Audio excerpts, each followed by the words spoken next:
So today I'm going to talk to you about different types of hair. I'm going to be talking to you about different types of hair removal techniques that you can use. I'm going to go into detail about that a little bit. I won't try to bore you too much, but I am going to go into detail about that. So if you want to not see all that or hear all that, you can go ahead and skip to the end, because that's what I'm going to demonstrate how to arch eyebrows on my friend. So that's going to be at the end. And so I'll try not to bore you too much until then, but I'm gonna go ahead and get started. So like I said, if you want to skip ahead, go ahead.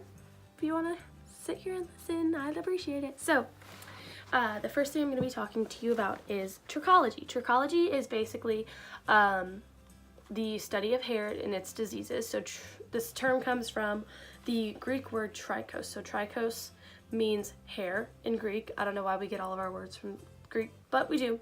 And then ology is basically means the study of, so the study of hair. This is where the word trichology comes from. I just thought I should let you guys know that because I thought it was interesting. The next thing you should know is hair is predetermined by genetics. So when you're a baby and you're still in your mom's stomach, your hair is already growing before you even come out. That's why some babies come out with a full head of hair. That's just how it is. It's predetermined. Yeah. Hair growth can be affected by many different things. It can be affected by age. It can be affected by hormones, or sicknesses sometimes. If you get diagnosed with cancer and then you have to have lots of chemo put inside of your body, that can really make your hair fall out, and sometimes never grow back again in some places. So that can affect your hair growth. Like I said, many different things. You should also know that there are two different types of hair. I'm trying to remember all this, so bear with me. The first type of hair is going to be the vellus hair, and that is the very fine, soft, almost like baby hair. So this hair is going to be more mostly found on faces. I don't think you can see this, but I don't think you can see it. Maybe on my arms, probably not. But the softer, finer hair, so it's mostly found on women's cheeks. And then the next thing you should know about vellus hair is if you remove vellus hair, it's most likely going to come back with more hair.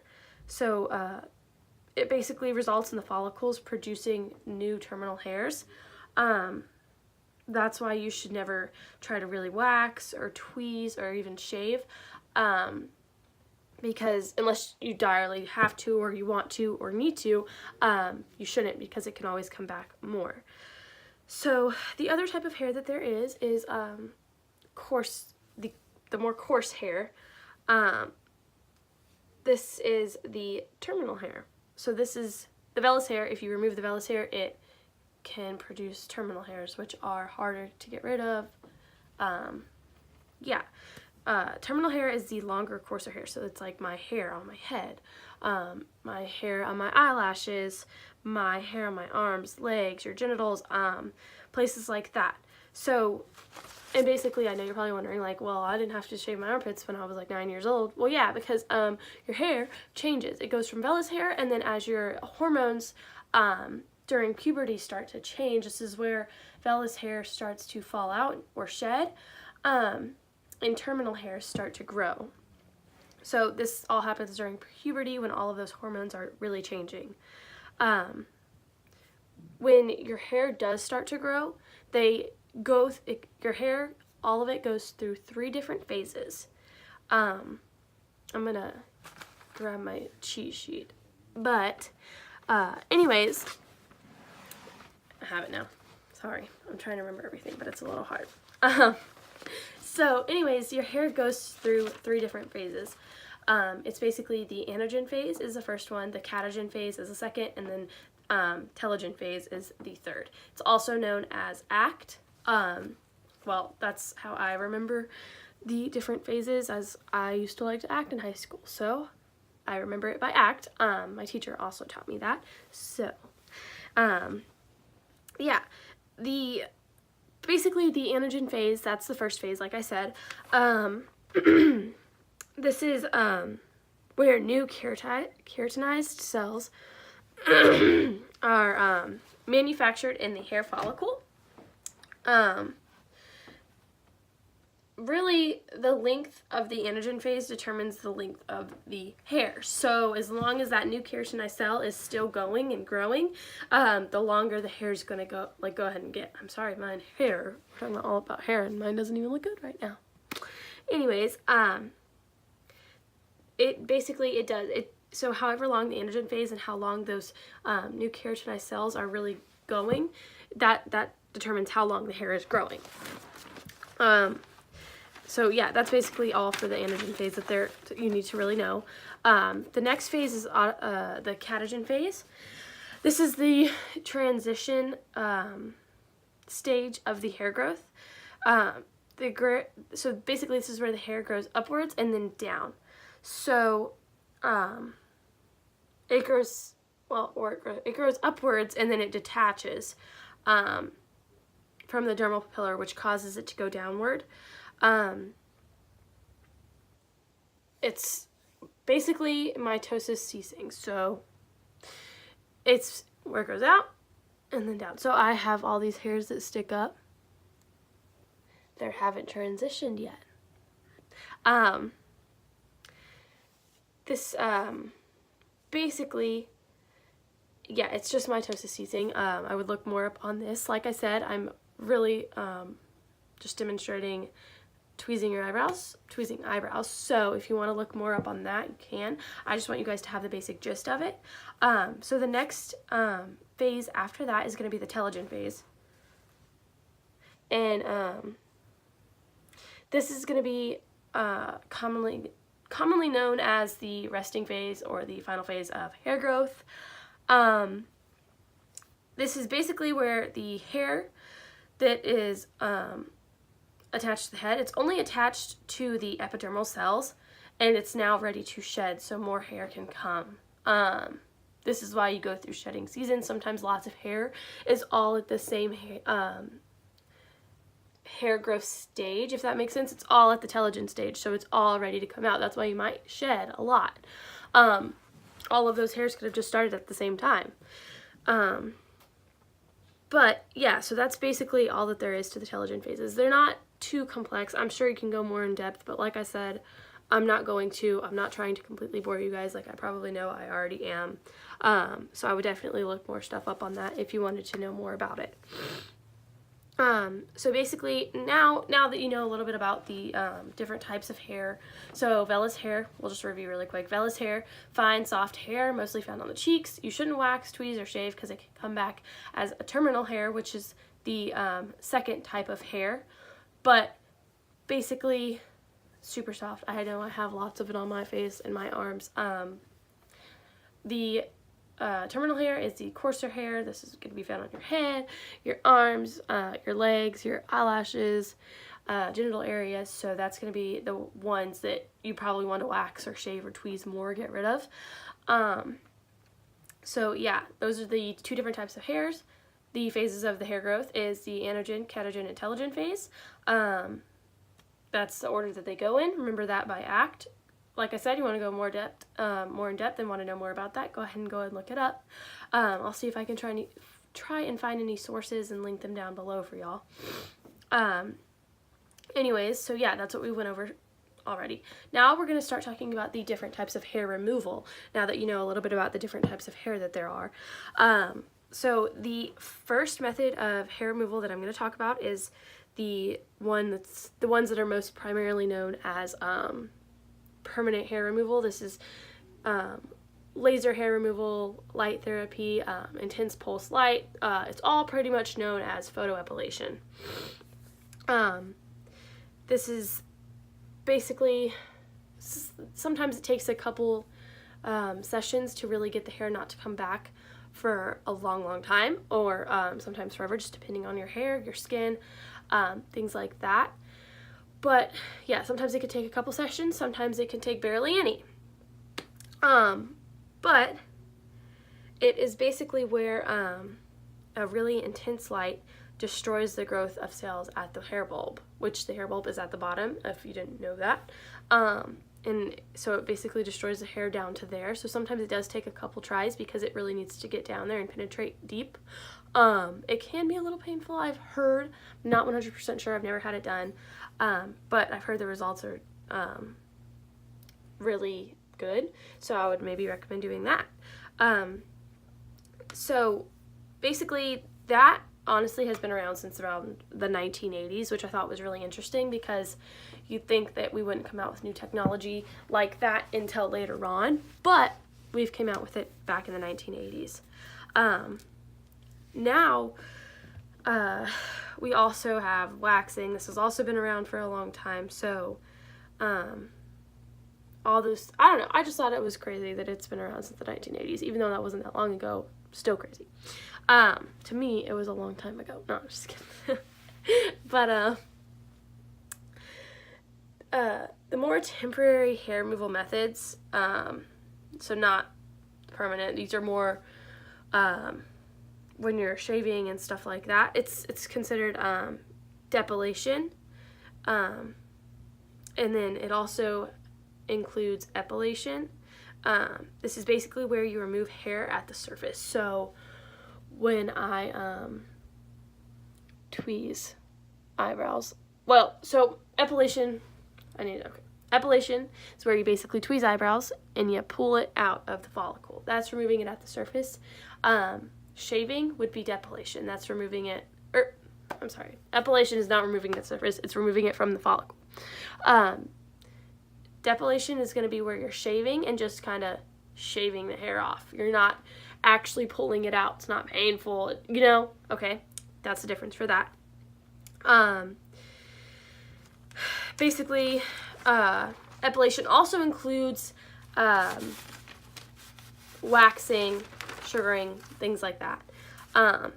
The most common form of epilation, I would say, is waxing, but also lots of things say that waxing is because everybody gets their eyebrows waxed, everybody gets stuff done. I don't get that done because I have very sensitive skin. Sorry, my bed just squeaked. But, yeah, like I was saying, waxing, I can't really have waxing done on my face because I have really sensitive skin, so my skin would probably try to burn off. Or it would burn off if I got that done. So I can't really get that done. I have to do the 1x1 tweezing, which is what I'm going to be demonstrating. Probably why I'm demonstrating it, because I'm good at it, because I have to do it all the time. I'm just kidding. But anyways, it's basically where you remove the hair 1x1. Like I said, I'll have a video of that getting demonstrated at the end if you want to go ahead and skip forward. I know it's been a while. I'm sorry. I'm trying to speed up. So yeah, waxing is the most popular way of epilation. Another way that you can remove hair is through threading. Threading is basically where you take a thread and you wrap it around each individual hair and you pull it out. It's really hard to kind of master, but after a lot of practice, you do get good at it. Threading is good because it's inexpensive, it doesn't use a lot of materials, and it's a pretty fast process. I don't know about the pain level. I've heard that it hurts more, but I'm honestly not 100% sure because, like I said, I've never had that done. Sorry, I'm losing my place. So basically now I'm just gonna tell you, oh, and then sugaring. Sorry, I didn't cover sugaring. Sugaring is somewhat like waxing, but I'd say it's more for people that have sensitive skin. So I've also never had that done, but I'm sure that it's something that I could have done and it wouldn't be as bad, or hurt my skin make my skin react more. So that's another thing that you could get done. But like I said, I'm not trying to bore you guys, so I don't want to go too much into detail with that. I am just only demonstrating eyebrow arching. So basically, eyebrows can be shaped, they can be contoured, they can be arched. I don't have much of an arch. I kind of do, actually. I mean, I don't know. Anyways, my arch is right here. So basically, I'm going to show you how to do that. I'm not going to completely arch just because it is a male client that I'm working on. And male clients don't normally like their eyebrows too arched because they don't want to make their eyebrows look too feminine. And also, that's just a ton of hair to remove because guys don't grow as much hair as girls, and we also keep ours removed. But yeah, tweezing and arching, same thing. Tweezing and arching are the same thing, whatever you want to call it. I call it tweezing most of the time, or arching. Honestly, I call it both. But anyways, it's slower. It's a little bit more painful because you are pulling every hair out one by one, but it is pretty effective because you can really get in there and see exactly what hairs need to go, okay? So yeah, if you want to stick around, I'm gonna show you how to do it now. So if you want to keep watching, go ahead. If not, bye, but I hope you watch. So bye guys, you'll see me in a second. So to actually begin the eyebrow arching process, you're just going to want to put your hair up if you have long hair and it hangs past your shoulders. After that, you're going to want to put your gloves on. This is obviously just for sanitation reasons, and sometimes there can be spot bleeding when arching somebody's eyebrows if they've never had it done before, or they might have a little bit more sensitive skin. After that, you're just going to want to take your antiseptic. You're going to take either a 4x4 or a cotton round, whatever you might have, and you're going to gently clean off the eyebrow that you're going to be working on. And you're going to just throw that away. You're going to grab your tweezers, and before you get started, always remember to brace very tightly when arching somebody's eyebrows. This can help with the pain. It can also help to grab the tricky hairs that are hard to get to. And so that's basically all you have to do. If it was waxing, you'd have to damp dry it after you put your antiseptic on, just so the wax could stick on better. But since we're just arching, that's all you're going to have to do before you get started. It's just super important to remember to brace and not to obviously go through and up here and their actual eyebrow and pull any hairs out. You always want to make sure that you're getting hairs that are on the outside. That's why arching eyebrows and tweezing is good to do after waxing, because waxing is sometimes harder to get to the little hairs that are really close up in the arched area, or just anywhere area depending on where you're waxing. So I'm just going to get started on his eyebrows, and I'll talk to you guys in a second.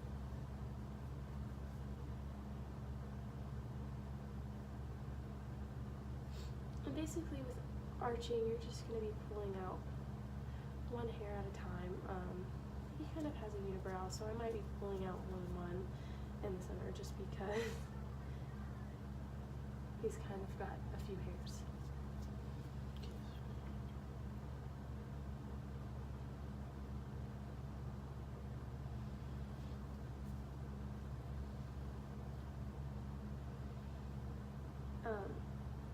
Also have learned it doesn't help to have a really bright light shining in your client's eyes when working on them and tweezing their eyebrows. It makes them squint more, but that's something to keep in mind.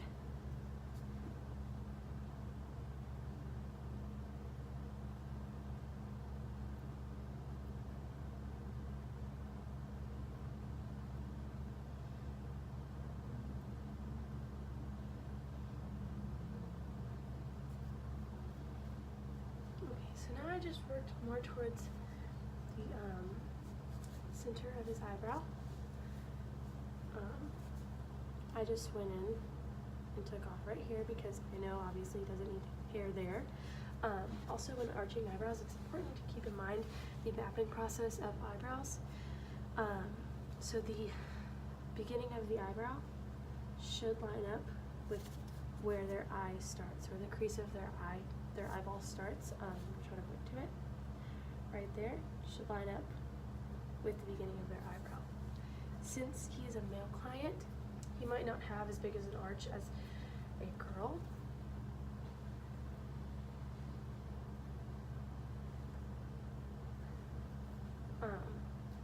But his arch should line up with his nose crevice, straight through his pupil, straight up. So his lines up, you can barely see it. Like I said, with male clients, it's a little bit different. But his already lines up, so you know you can go into there and take a couple out. You just don't want to make them look too feminine. And then the end of the eyebrow should just line up with the end of the eyeball, and also the crevice of the nose.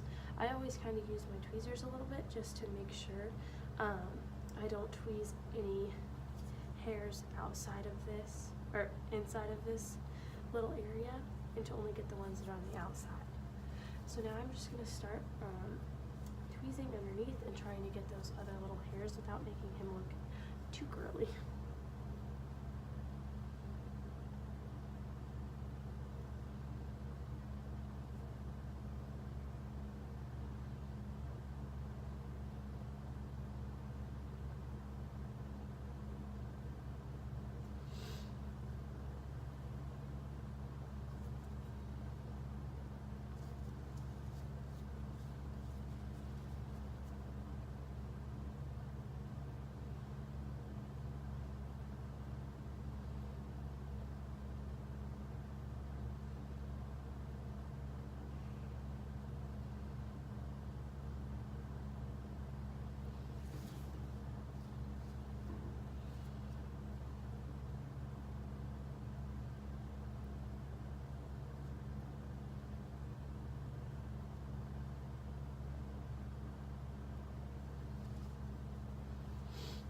And now I'm just going to move to the end. I just see a couple of hairs. His eyebrows honestly were not that bad, so he didn't need many removed. But he did still have some.